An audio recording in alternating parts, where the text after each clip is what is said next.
ท่านกำลังรับฟังสถานีวิทยุพระพุทธศาสนาคณะสงฆ์อำเภอฝางวิทยุธรรมะเพื่อพระพุทธศาสนาและชุมชน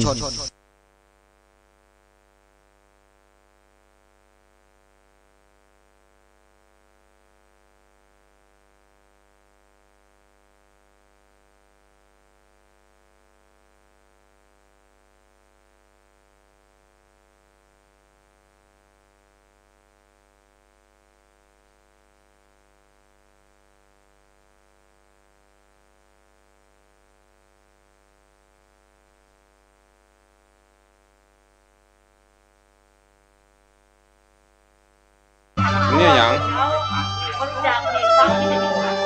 เนี่ยกะแม่อันอย่างอารุณีนั่นอย่างโรงพยาบาล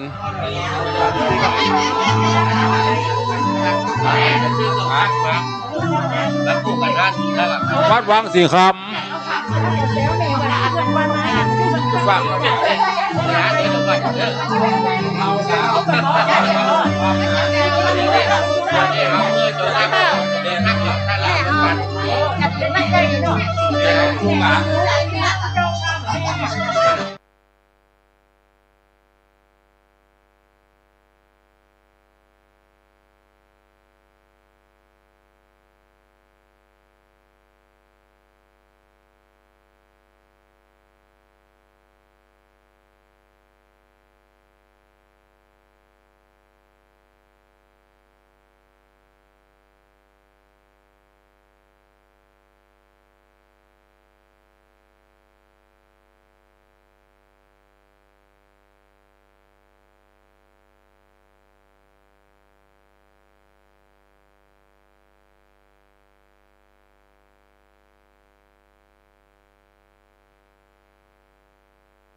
ก็เหตุใด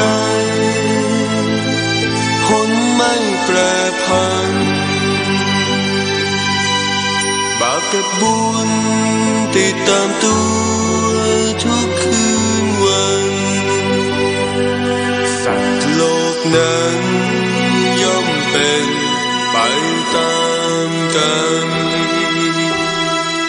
ใช้สติแก้ปัญหาใช้ปัญญาแก้กำขันใช้ธรรมะช่วยชีวันเกิดสุขล้ำละชั่วทำดีทำจิตใจผ่องใสกันใช้สติแก้ปัญหาใช้ปัญญาแก้กำขันใช้ธรรมะช่วยชีวันเกิดสุขล้ำละชั่วทำดีทำจิตใจผ่องใสกันใช้สติ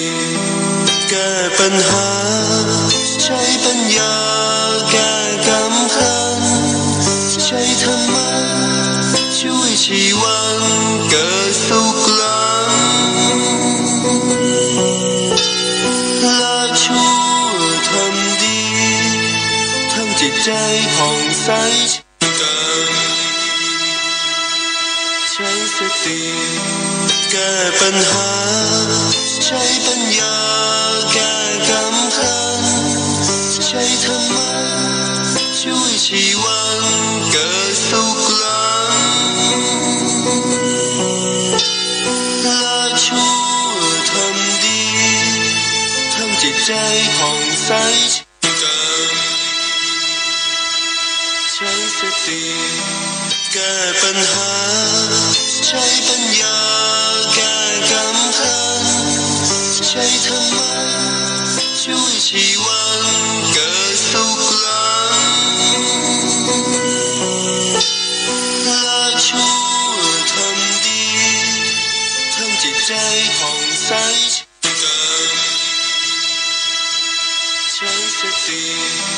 แก้ปัญหาใช้ปัญญาแก้กำขันใช้ธรรมะช่วยชีวันเกิดสุขหลังละชั่วทำดีทำจิตใจผ่องใสใช้สติแก้ปัญหาใช้ปัญญาแก้กำขันใช้ธรรมะช่วยชีวันเกิดสุขหลังละชั่วทำดีทำจิตใจผ่อง